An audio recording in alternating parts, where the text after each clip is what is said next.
our field of Thank you, John. About our field of grant seeking and about my passion for nonprofit organizations. I started my career in the nonprofit sector and really discovered this passion for grant seeking because for me, it's just that perfect combination of strategy and storytelling.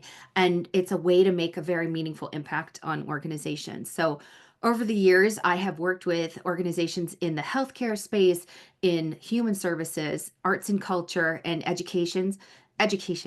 And I have really seen them these organizations face the challenges that come with a sustainable and successful grant seeking program. And I think I've really developed some insights into what works. So let's hit on the next slide a little bit about my firm, Grants Plus. So at Grants Plus, we don't just write grants. We really work with nonprofit organizations to help them rethink how they approach grant seeking altogether. Our goal is lasting success for organizations, and it's not just about securing that single grant or even that year's worth of single grants. Since 2007, we've worked with hundreds of organizations around the country to develop thoughtful and proactive grant strategies that are sustainable.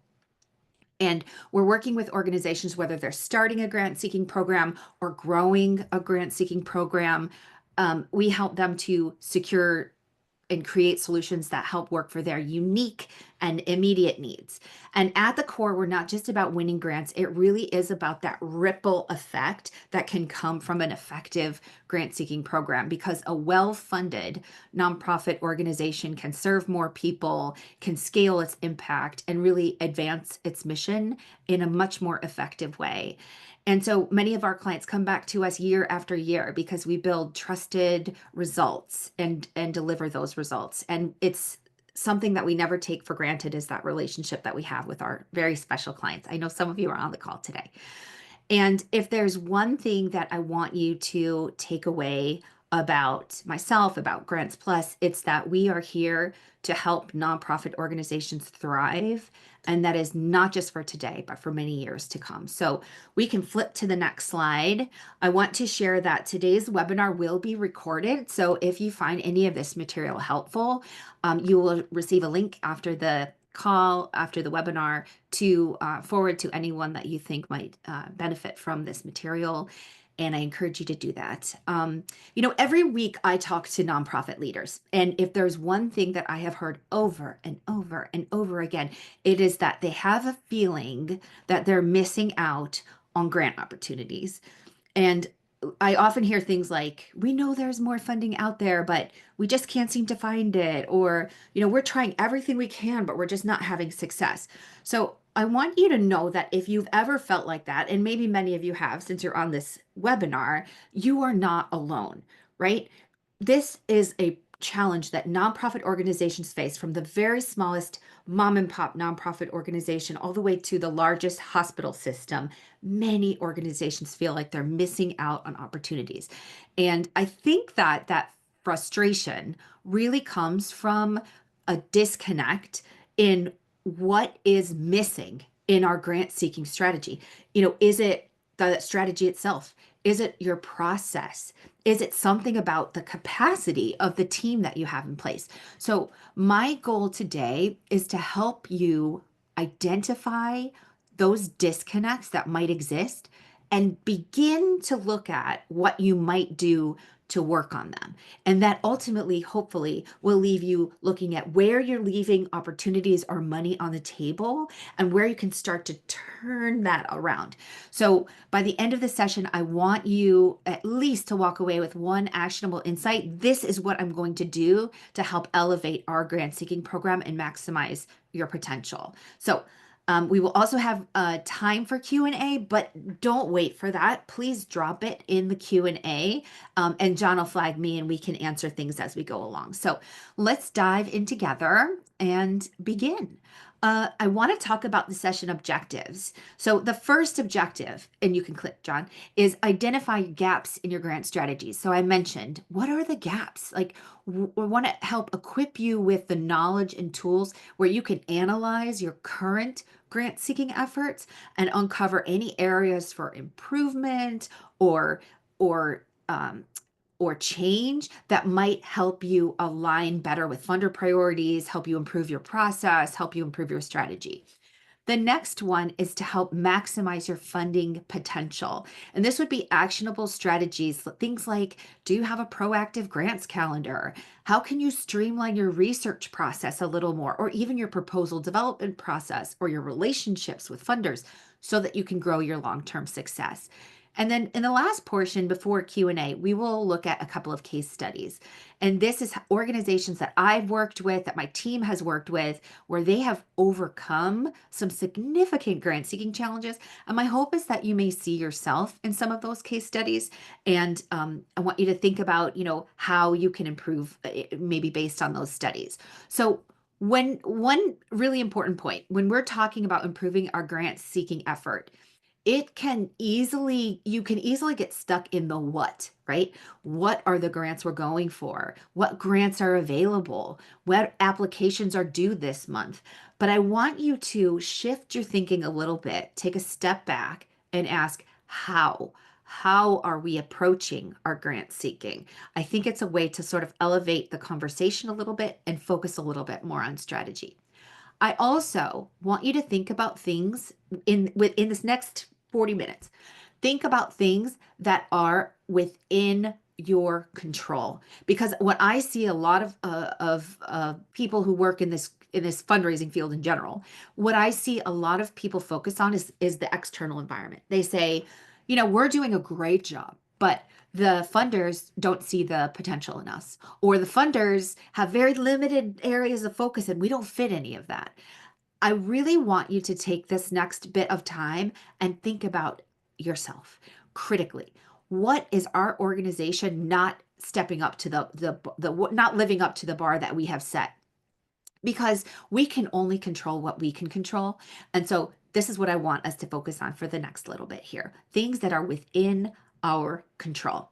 Okay, let's take a next slide, please. All right. So I'll date myself, but I grew up with an Atari. I don't know if this resonates with anyone, but we had a game called Pitfall, and you were this jungle adventurer, and you were, flying through the jungle. And I think that grant seeking can be a lot like navigating an alligator infested swamp, like our little guy here.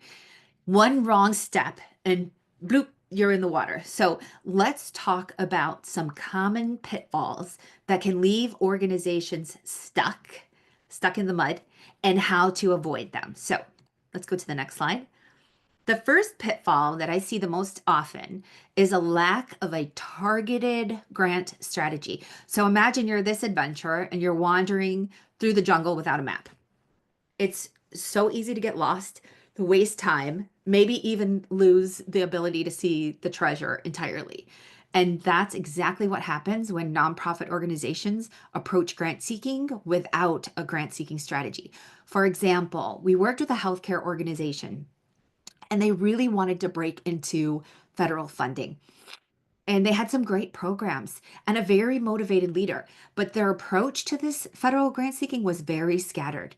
They looked at listed opportunities on grants.gov, and they just started applying, right? There was no strategy. They just started applying. And what happened was there were some grant opportunities that they got so far down the line and then figured out, oh my gosh, we're not even eligible for this because of certain criteria. Or there were 3 applications going on at one time, and so they were missing deadlines, or it was actually, they didn't have enough staff to even prepare 3 applications at one time, so there was limited bandwidth. And then the last thing that was going on was there were requirements in those applications, like MOUs from partner organizations, that they just weren't in position to go and get yet. They were still building relationships with those partners. So even when they were able to get a finished application out the door, they were getting rejected. And this organization was really frustrated because they were wasting time, they were burning out their staff, and they were repeatedly failing in the effort. So the takeaway here is that without a map or a strategic focus in this case, you really risk wasting time, wasting energy, and going after the wrong opportunities. Let's go to the next pitfall, John. Okay, next pitfall is inconsistent processes. So if you have inconsistent processes, you can liken that to an orchestra where all of the members are playing from a different sheet music. It has no coordination and it's dissonance instead of harmony. And that's what can happen when your grant efforts are fragmented and not aligned. So an example here is a human service organization, and they had no centralized system for their grants. There was no place where all of it was being tracked, and they were in the midst of a capital campaign, and they actually had outside capital campaign counsel that was helping them, and they had an internal grant writer. But the capital campaign consultant and the internal grant writer rarely even interacted with each other. So the result was they were sometimes sending things to the same funder, overlapping requests, inconsistent messaging, damaging relationships. And in grant seeking, relationships are everything. And damaged relationships can really mean big dollar losses for organizations. It's not about the value even of one grant or a year's worth of grants. It's about the value of the potential of that organization's relationship with that funder over the lifetime of that relationship. So a damaged relationship isn't just about today's dollars, it's about a future number of dollars. So the takeaway here is that without a coordinated approach, disorganized efforts lead to inefficiencies, missed deadlines, weakened funder relationships, and ultimately lost dollars. Okay, move on to the very last pitfall. This is unrealistic goals for grant funding. And if I look at the three pitfalls, I might say this is the most common that I see. And that is organizations that just add a number to the grants budget every year, $100,000 in new grant funding, without looking at the capacity of those funders. So we can liken this to adding weight to a bridge and not checking the capacity of that bridge. It's possible that it could fail. The entire structure could collapse. And that's what can happen. We had an organization who approached us. They had that very same situation I just described, $100,000 added to their grants line item because the board had a budget shortfall that they needed to make up. And it was the only place that they felt that they could add it. Unfortunately, they never looked at the capacity of that grant seeking program. Funders have certain capacities. Funders have risks. You really risk over promising and under delivering, and you can put your whole organization out of financial balance if this is the scenario that you're facing. So now that we've looked at some of the common challenges, let's find out which of these resonates most with you. So we're going to put up a quick poll. Which of these pitfalls do you identify with? You can select your answers, and is that launched for everyone, I hope?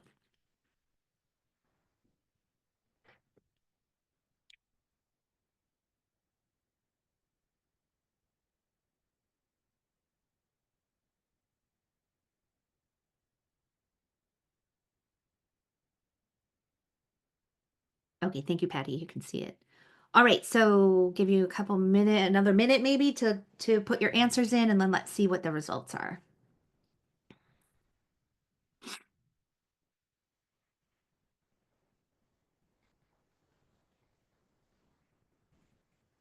John, are you able to finish the poll and get the results up? Yes. So we had lack of a targeted grant strategy at 41%, Okay, inconsistent processes and follow-ups at 29%, okay. unrealistic goals for grant funding at 12%, and then other for the 18%. All right, awesome. Thank you guys so much. That's fantastic. And so it's interesting that the targeted grant strategy actually came up as number one. So very, very interesting. Let's keep going, and we will address that for sure. So next slide, please.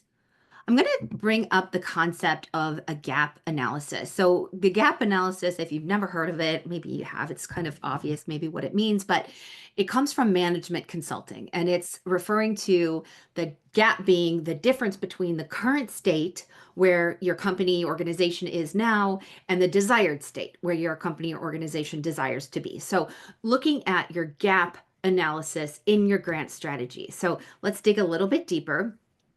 Um, yeah, okay, yeah, go ahead and move on to the next one. Sorry. Okay, so strategy number one. Go ahead and click, John.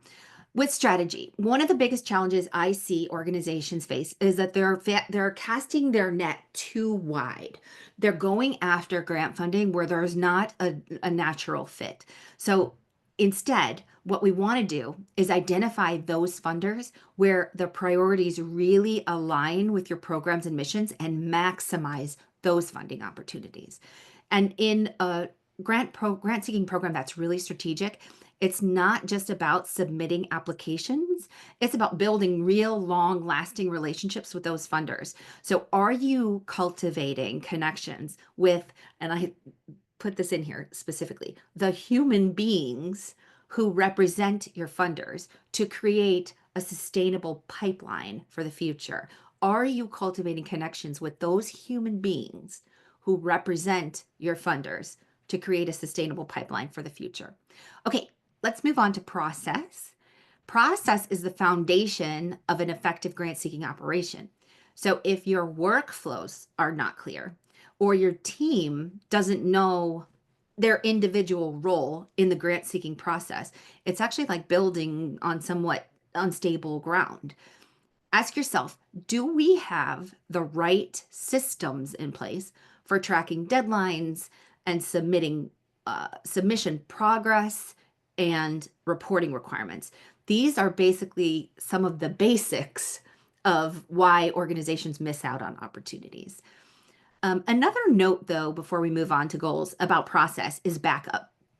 I want to share something with you. This might not be popular, but your grant writer or the person who's heavily charged with your grant seeking, your organization, will eventually leave. They will eventually leave their position. It's not an if they leave, it's a when they leave. So, what backups do you have in place for that person? You want to make sure that someone besides that person knows the how of your grant seeking effort. And so, if you take nothing else from this presentation, your grants line item is simply too important to have it all be or bulk of it be in the hands of one person. Don't leave it to fate. Okay, then moving on to goals. Let's talk about goals. It is tempting to say, and many of you actually, not that many of you had this as your number one challenge. It might be your number two or your number three, but anyway, I'll talk about it anyway. It's tempting to set high grant revenue targets, but are they realistic? And we talked about this a little bit. Balance the risk with the opportunity. It's kind of tricky. And I think this is part of the art of grant seeking, not the science. But are you identifying funders with potential to grow their support? And are you accounting for those that might be sending you indications that their funding or future funding is at risk of either being lowered or being dropped altogether? So, this analysis isn't just about finding what's wrong. It is about creating a roadmap so that you can focus on what matters most to improve your grants program. And with this framework, hopefully you can identify some gaps and begin to prioritize your efforts to improve grant seeking outcomes. So let's move on to the next slide, John. I'm so excited to share this. We've just created a grant strategy gap analysis tool. And after the webinar, everyone will be emailed the link to this tool. And if you are watching this later, not watching it live, you can just send a quick email to info@grantsplus.com and we will send you a link to the tool. It is designed to help you quickly assess where your organization stands in those three areas: strategy, goals, and process. And once you complete the tool, you'll receive some specific recommendations based on your responses that can help you pinpoint opportunities to improve your grant seeking program. We designed it so that it was quick, it's not a long questionnaire, it's packed with insights that can help you take immediate action. And yeah, okay, I'm gonna participate in that tool after. Oh, I want to show you the next slide here is just an example of what your result might look like. So, this was if an organization scored lower on the strategy portion of the assessment. The recommendations, just to show you here, they're not generic advice. It's really tailored to your specific score. And like I said, offers you clear and actionable insights. For those of you who've worked with Grants Plus or know me, you know that I am incredibly practical. I believe in doing what works and what's going to get you a result. This to me isn't about textbook grant seeking, and it isn't even about textbook grant writing. It's about doing what works and generates results. So that's what these recommendations are. Yeah, and hopefully this can give you clarity into where you may have a gap, but also, like I said, a pathway to some action. Okay, let's move on. Now that we have discussed those pitfalls and we've talked about that gap analysis, let's look at how we can move and shift toward from a reactive grant seeking approach to that more proactive grant seeking approach. And proactive means you're not scrambling to meet deadlines as they appear. It means that you're not chasing funding, but you're pursuing opportunities that are aligned with your mission. It's where you can click again, John, where you have systems that support your consistent progress forward. It's where you have a grants calendar, where you have reusable templates that you go to, or at least a repository of information. I always say that grants and a grant seeking program is actually becomes very derivative. Once you have really good materials, whenever you're presenting a new grant opportunity, I'm not a big fan of the template that gets used over and over again, but I do believe in making a document that you base something on that again becomes derivative over time as you're customizing it for each funder. And this, I'm sorry, one more thing about systems is that you want to have team workflows if possible. For example, like different phases of grant seeking, we've developed that internally at Grants Plus. Like, what phase are we in? Are we in the gathering information phase? Are we yet in the drafting phase? Are we in the review phase?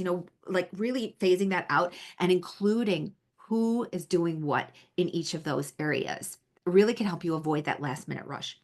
Okay, and then the last one is aligning your grant seeking efforts both with your organizational priorities and those funder expectations. So this is not just about securing funding, it's about ensuring that you're getting funding that's actually driving your mission forward. It creates stronger proposals, you can build trust with your funders, and really fosters those long-term partnerships and not just a transactional grant. So our experience with working with nonprofit organizations is that this shift from being reactive to becoming proactive, it certainly doesn't happen overnight, but it's absolutely transformative when it does happen. So let's dive into some of those best practices that can help organizations like yours really turn these recommendations into results. So we can go ahead and click ahead. This is a grants calendar. It's a basic, it's a must have. And this example here is a really simple version. So just know that this is not maybe my sort of best recommendation. You would know at your organization what is the best version of a grant seeking calendar. But I do want to highlight a couple of things on this. At one place, you're mapping out your 6 to 12 month plan for grant seeking in advance. You want to make sure that your document is able to prioritize those high value opportunities and align them with the programmatic needs that your organization has. One thing that you can use your grant calendar to do, and this one doesn't particularly do it, but you may have roles and responsibilities in there so that you can coordinate the effort across teams. And just know this, a grants calendar is not simply about deadlines.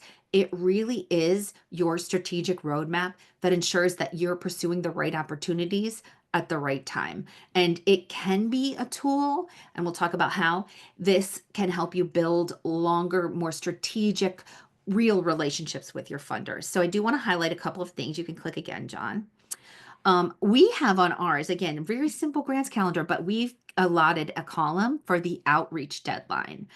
And that is because we prioritize reaching out to your funders each and every time that you are planning to submit again. This is all about building relationships. We'll talk in more depth about that going forward, but that's just know that we even have that in this very simple grants calendar because it's that important of an activity. Okay, next one. Likewise, we have this previous requests and award field here, and we felt that was important in order to, this is about building a long-term relationship with that funder. This is not transactional. So we want to use that past support as a building block for your conversation with your funders, because ultimately what we're trying to demonstrate is that we're building upon their previous investment. So, I know we have a Q&A set, not a chat, but if in the Q&A, if you want to put some things in there, what other fields are you tracking in your grants calendar? I'm just curious to see. And I'll try to pull that up as well. Just curious to see if anybody wants to throw in there, if there's something that you're tracking that, isn't in the simple version here. All right, we're going to keep moving. Can go to the next one, John. Okay, so I want to talk now about a typical grant seeking process, and this would be an organization that we have not worked with, and we just come in, and so basically we see this a lot. We really see this a lot, and this would be starting with minimal cultivation efforts. I tried to make the tags smaller there so that you could see minimal cultivation efforts. Cultivation seen as kind of a nice to have, but not a critical step. And so instead of prioritizing building those long-term relationships, organizations might like send a quick email to a funder instead of consistent or proactive engagement. That kind of falls by the wayside. They're sending emails, maybe they're attending like a funder webinar, but they're not really engaging their funders. And then the focus of the effort is really on these big blocks here, which would be the grant writing and the submission. When we think about the process, that's really where all the effort is going. It's about churning proposals out. The mindset, it might be, oh, get more out and then we'll get more in. And it doesn't have enough consideration for funder alignment and customization. And then again, just like cultivation, stewardship is seen maybe a little bit as an afterthought. It's like, oh, when we complete a grant program, the program that we've gotten grant funding for, we'll submit a report, check the box, but there's really, it's like, it's not a focus of the grant seeking process. Okay, and then click again, John, for me. Okay, and then research is really seen as kind of a when we have time kind of activity, but that time rarely happens. So without a structured research plan, organizations that feel like they're missing out on grant opportunities are probably missing out on those grant opportunities because they're not spending adequate time doing the research and then developing a plan based on the research. So when we hear them say, our grants program is underperforming and we think we're missing out on grant opportunities, it's probably true. So, okay, let's move on to the next one. This would be more of an ideal process. We would want you to start with conducting some strategic funder research. You want to use a research tool. It's Foundation Directory Online or GrantStation or Instrumental or some combination of those. And you want to find those funders with strong mission alignment. And alignment is the key. And this is something that I come across a lot. Organizations say, well, we've done the research. Like we have a list. Okay. A list is a list. If you have a list where you've seen maybe there's like keyword matching or things like that, that's fine, but the finding and demonstrating the alignment is really the work. And they're working on AI tools to develop this. Frankly, there's some work left to be done.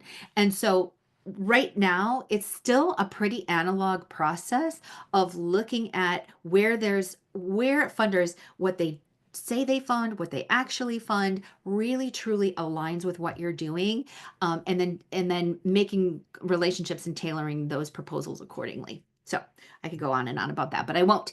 Okay, the next, and this would be leveraging reusable templates. You want to build templates for commonly used sections of a proposal. organizational overview, the mission statement, obviously, your program descriptions, your financial summaries, things like that. And you can really save time in then tailoring those. And I would always, always 100% recommend tailoring those to the specific funder that you're going to. So you're not starting from scratch at every application. You're, like I said, creating a repository of documents that become derivative upon themselves. Okay. And then the next one is about internal processes. And John, you can click there. You want to create a clear workflow for your grant application process that includes things like who's doing the background research, who's doing the literature review, what about the writing, the review, the submission. This is one of those things that I think I see organizations sort of skip over a little bit. What is your review process? It's different everywhere. So document what it is at your organization so that you can be really clear and build a timeline that builds enough process in place for you to follow that timeline. And then what are the norms at your organization? Is it a norm to submit 48 hours before the deadline? Hint, hint, I think that's probably a good idea to say we are going to aim to always submit 48 hours before the deadline. So you have a little bit of cushion in there. It's just a good process. And then even developing a proposal checklist, making sure that all the funder requirements are being met.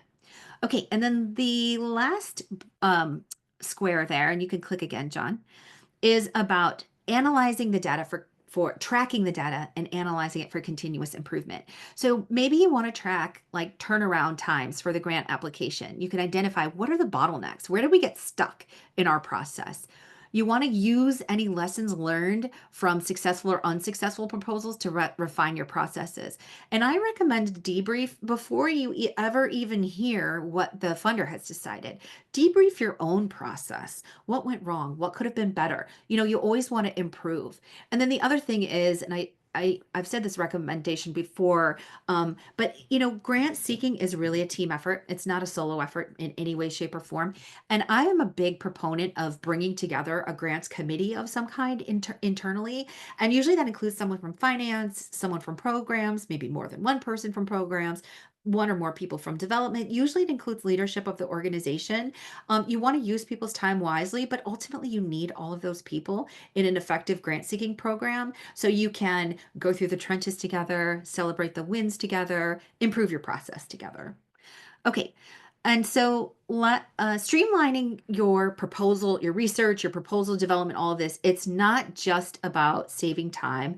It's about ensuring that you have the appropriate bandwidth to focus on what matters most, to really focus on those relationships with your funders, and then crafting impactful proposals. So let's talk about funder relationships next. You can click that slide and you can click it again.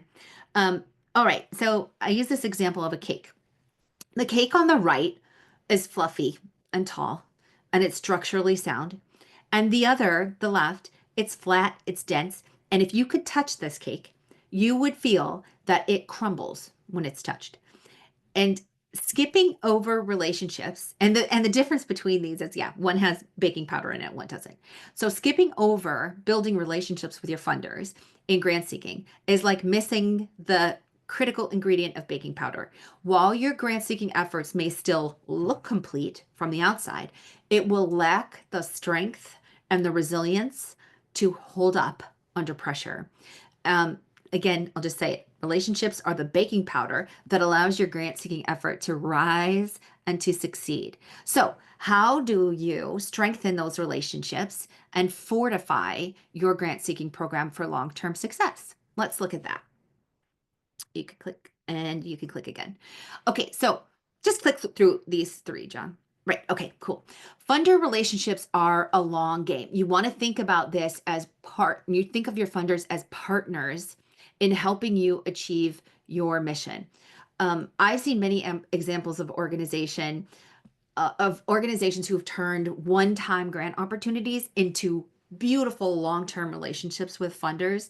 And it usually is about sharing updates consistently, good and bad. You want to be as transparent, as honest as possible with your funders, and invite them to funder site visits and things like that. So there's power if you consider your funders your partners. And here's some ideas. One is regularly updating your funders on program impact. And so we're talking about even outside of grant cycles. Maybe you have it on your calendar to send quarterly impact emails and you have a short list. It could be your top 10. You know, if you have a big grants program, this could be overwhelming, but maybe you take your top 10 funders and you find some message about impact of the program that they funded and you do a quarterly email to them. You can build rapport through one-on-one meetings. I am a big proponent of the coffee, the in-person meeting, if you at all possibly can, the informal breakfast meeting, this kind of a thing. Again, think about it as human being to human being. I think many times we think of our funders as like the great Oz behind a curtain. It's not true. There are always people behind these decisions, and generally, many times, they're very accessible. And then you want to treat, I love this. I love this concept.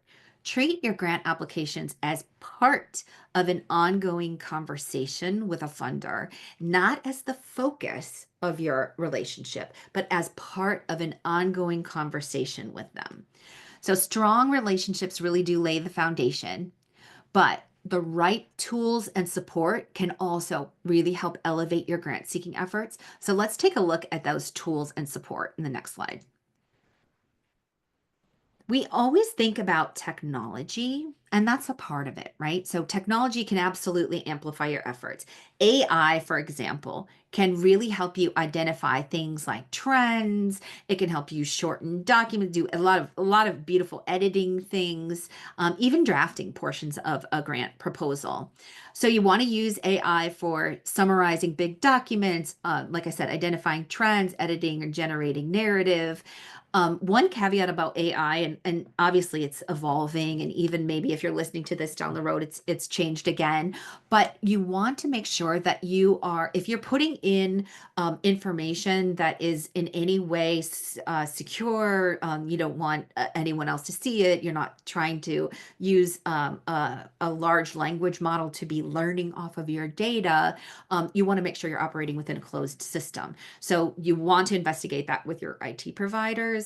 Just going out to chat GPT is a little scary because it could be using your data to learn. But if you're using something that's part of an internal system, say Copilot or something like that, you have different expectation of privacy and security. So you just want to make sure, I'm not an expert in this, you just want to make sure that you understand the privacy and security expectations for the AI tool that you're using. But then donor database or grants management software for deadlines and submissions. We see a lot of organizations that use their donor database for tracking these to varying levels of success. And it's just one of those things about, it all is about what you put in, what you're going to be able to get out. But with the right tools in place, you can proactively maximize your potential. And then the last bit is outside service. Do we need some kind of outside service to come in and help? We are often called in to help with that funding landscape scan. What are the potential things that are out there for your organization, or helping improve proposals? Okay, we can move on to the next. So, maximizing your grant potential is part of a process. So, it's like small, intentional steps that build on them over time. And this is just a basic, but you can step one, build your grants calendar for the next 6 to 12 months. Two, evaluate your proposal development and research process. Three, identify your key funders and begin to deepen those relationships over the next year. Four, consider implementing some technology and or getting external support that can help strengthen your efforts. And five, the last bit is boom, increased grant funding, what everybody wants.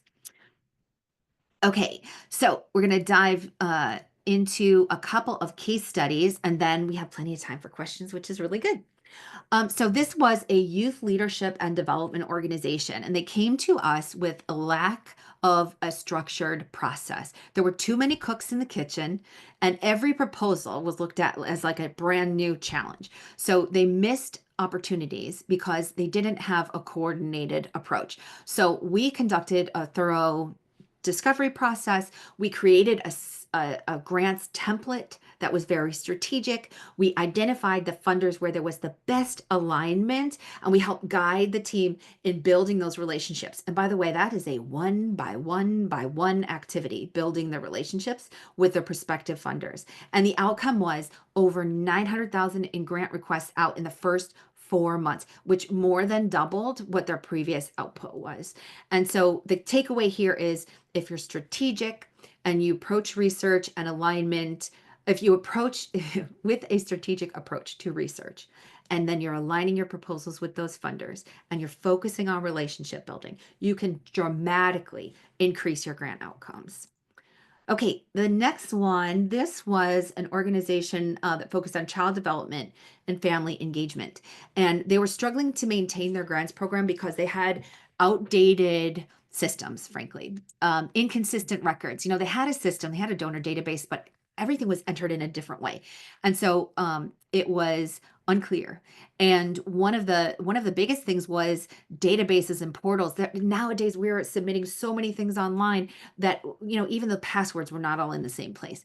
So the solution was we did an overhaul of their grants data in their database and created a calendar for them. We documented and streamlined those internal processes to help track the deadlines and the responsibilities, and we engaged everyone that was really involved in the grants effort together. So we were able to refine some program descriptions and build stronger proposals. And ultimately, this organization went from being more disorganized to being more proactive and definitely improve their grant seeking success. So a takeaway here is organizing and streamlining your processes can really turn a struggling grants program into a thriving one. All right, we've got two more case studies and then we'll go to questions. So be thinking of your questions or put them in there. Okay, this was an affordable housing and community development organization. And this organization was struggling to vet opportunities, especially those government opportunities. And the staff did not have clear process for we call the go no go decision. They didn't have a clear process for deciding this is what we're going to go for or this is one we're going to pass on right now. So the solution was they really wanted to have success in government funding. So we shifted the focus to government funding and we began to identify and vet aligned opportunities. And it supported an informed decision then on go or no go. We created a decision tree for them and helped facilitate some internal team collaboration. And then we were able to manage some submissions with a project management process. And basically, this just increased their success in securing competitive funding while, this is a big one, reducing staff burnout. Because if there's one problem I see with organizations that want to go from heavily privately funded to going for federal or government, even national grant opportunities, and that's staff burnout. So having good processes can help alleviate that staff burnout. And a key takeaway is when you have aligned funding opportunities and they're aligned with your organizational priorities, your staff capacity actually improves and you can have better efficiency and results. And then the very last one of the case studies was disability services and supportive housing organization. And they were very hesitant to cultivate funder relationships. It was one of those things that they just never seemed to get to was, making the calls or building the proactive relationships with their funders. So they were really missing opportunities to deepen engagements. And the proposals that were going were frankly generic and they lacked specific positioning that would demonstrate how they align with what their funders want to accomplish. So the solution that we created for them was to conduct a funding scan, identify those very clearly aligned funders. We worked with their staff, we coached them one-on-one on having conversations with their funders and what are some stewardship practices that really work. And then we helped tailor their grant proposals so that they align directly with their funder priorities and demonstrated those organizational strengths. And significant increased funding was a result, including a $65,000 first time grant from a brand new funder. So the key takeaway here is confidence in funder relationships and combined with tailored proposals can really unlock some significant opportunities. So we can move to the next slide there, John. Thank you. We've explored some common pitfalls We've talked about identifying gaps in your own grant strategy. And then we've talked about some different ways that you can, um, actions you can take to maximize your potential. But I would love to, one, challenge you to think about what is one specific action from this conversation, something I've said or something that it sparked in your mind. I don't pretend to know everything about this. I think there's probably a lot of good experience and information that you have. So what is one specific action that you can take today to improve your grant seeking outcomes? And if you want to, you can share that in the Q&A. You can also then ask your questions there. You know, what challenges would help you make this more relevant for your organization? So, um, any good questions coming in, John? I just wanted to jump back quickly to the grants calendar because we Oh, had some good okay, US folks to cool. share some of the columns and information they're tracking. There's some good things that were listed here by some of the colleagues, including Okay, cool. dates for the cultivation activities, grant portal links for easy Yeah, access, also including any critical logging credentials, right.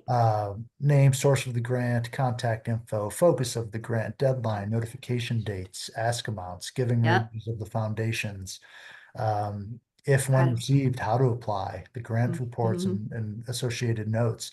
Also just denoting by type, whether it be foundation, government, nonprofit, etc. Yeah, really, really good. And yes, I like this one too. I don't know if this is Sarah. Yes. Login and password for the grant portals. Yep, yep, yep. You just want to be careful with, obviously who you're sharing that with, but yes, that would be really important too. So are there any questions out there? Oh, yeah. Okay. Brian has a good question about that parent organization. A lot of our clients face this, and so a couple of things. Many potential funders already give to your national, international, overarching organization, and so you are, you are a subsidiary organization of a parent. That's so interesting. I think that one of the things that's most important in that scenario would be understanding and having everyone understand your board, your director. Your key constituents, what grants are possible for that subsidiary organization and what are not, right? Because we want to have the expectation, we want to have expectations that are realistic. And so I would say one thing to do would be, and maybe you're already doing this, hopefully you're already doing this, but work really closely with your parent organization because many times what I see is those parent organizations have really robust opportunities for their subsidiaries to apply for, to partner with, or that kind of thing, where you can get a piece of that big grant pie that's coming from a parent organization. And a lot of times I don't see the affiliates taking enough advantage of those. So that's one thing. But another thing is then, really focusing, I think, on your hyper local community. Because if your service area is here, you want to focus on funders who care about that service area and not spend a ton of time, frankly, reaching outside of that because it's very unlikely that you will find funding there. So work with those funders who, like I said, ripples in a pond. Work with those who maybe you already know or who are funding other organizations in your service area. See if you can turn up the dial on their interest in your organization by really, I think this is a matter of going deeper than looking broadly. Hopefully that's helpful. Thank you so much for your talk. Advice for identifying new prospects once we outline our priorities. We've been using a couple of data places, but it seems we're getting the same results year after year. Advice for broadening our search. This is really fun. And anonymous attendee, you can also contact me after because I'd love to talk about this. I get really geeked out about like getting creative about finding new potential funding for an organization. And one way that I don't know if you're actually doing, but I love the funding databases, they're amazing. But I also love sometimes just Googling like grants for human trafficking in Chattanooga, Tennessee. I don't know. Like grants for, like just Google it. Whatever comes up, sometimes they're really interesting. Like one, sometimes you can get press releases. Let's say a bank funded a program that's similar in a different community or something like that. So you can get press releases that can then take me down that rabbit hole of digging into like what that funder funds. Another thing is, I love this. This is such an old term, but someone told me about it like in early in my career, and that was a windshield survey, which is basically drive around your community where this organization serves, and look for those big entities. Do you have Aldi's? Do you have Target? Do you have Walmart? Do you have Home Depot in your community? Many of those have giving programs that you can tap into. Usually it starts with something small. I mean, I remember Home Depot starts with like a $1,000 grant. It's pretty easy to get, or maybe I'm thinking Walmart, but it's pretty easy to get, but it starts you as with a foot in the door. And some of those companies, UPS, there's others, have very large grant programs where you have to start somewhere. And so that windshield survey might be one way to kind of get outside of the box of what you're thinking. The last one I'll say, and again, we can talk offline. The last one is look at organizations that are similarly situated, different communities, same community. Maybe there's an organization that's like somewhat different, they've got a different approach, but who's on their donor list? I mean, this is the oldest trick in the development book, but looking at who's supporting similar organizations. And then the other trick is, in other communities. So we're in Cleveland, Ohio. I want to look at a similar organization in Chicago. Who's funding them? And is there any reason that there are funders who also care about my community funding a similar organization in another community? Hopefully that's helpful. Sarah, one thing I can do to improve relationships is more frequent phone calls. Yes, I send updates and email check-ins. I only work part-time. That's understandable, but phone calls would be more beneficial. Here's what I want to say about that. I think that many times we default to the path of least resistance or what seems easiest, and email does seem easy. But when you think about the deluge of emails that we all get every day, as opposed to how often your phone rings. I really am a proponent of the phone call. And I will say one more thing. I think that many people are drawn to doing grants because they believe that it is not you don't risk the personal rejection that you risk when you are doing individual fundraising. I think many times they think, it's more transactional, which it is, but it also relies heavily on relationships. And so it's really a differentiator, right? Pick up the phone, make the phone call. You will stand out. You will learn so much. Sometimes the best thing that you will learn is that it's not a good time to apply.